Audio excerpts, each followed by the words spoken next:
Friends, ఇక్కడ నేను snacks కింద సున్నుండలు చేస్తున్నాను. యాక్చువల్గా అయితే ఈ సున్నుండల పౌడర్ అనేది నేను ప్రిపేర్ చేసింది కాదులేండి. సంక్రాంతి టైంలో మీకు ఆల్రెడీ ఒక వ్లాగ్లో చెప్పాను కదండి, మా మదర్ నాకు సున్నుండల పౌడర్ కూడా ఇచ్చారు అని చెప్పి. ఆ పౌడర్ అనమాట ఫ్రిడ్జ్లో పెట్టేశాను నేను.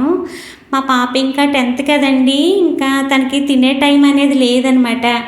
ఎప్పుడు స్టడీ స్టడీ స్టడీ, ఇంకెందుకు తనకి హాలిడేస్ ఇచ్చాక చేద్దాం కదా అని ఇంక ఇప్పుడు బయటికి తీసి ఫ్రిడ్జ్లో నుంచి ఇంకా అందులో ఆ పౌడర్లో బెల్లం కలిపి మిక్సీ పట్టి వాటిని ఉండల కింద ప్రిపేర్ చేశాను. ఇప్పుడు ఇంట్లోనే ఉంటుంది కదా, రోజుకొకటి తింటుందిలే, తనకి ఎలా కావాలంటే అలాగా అని చెప్పి. ఇందులో వేసిన నెయ్యి కూడా నేను బయట కొన్నది కాదండి, నేను ఇంట్లో ఓన్గా ప్రిపేర్ చేసుకున్నాను.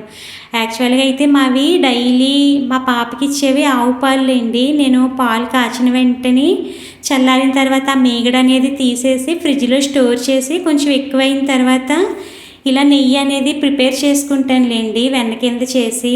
ఆ నెయ్యి అనమాట. నెయ్యి కూడా చక్కగా ఇంట్లో నెయ్యే కదండి, స్నాక్స్ ఇలా ప్రిపేర్ అయిపోయింది. అంతే ఫ్రెండ్స్, బాయ్.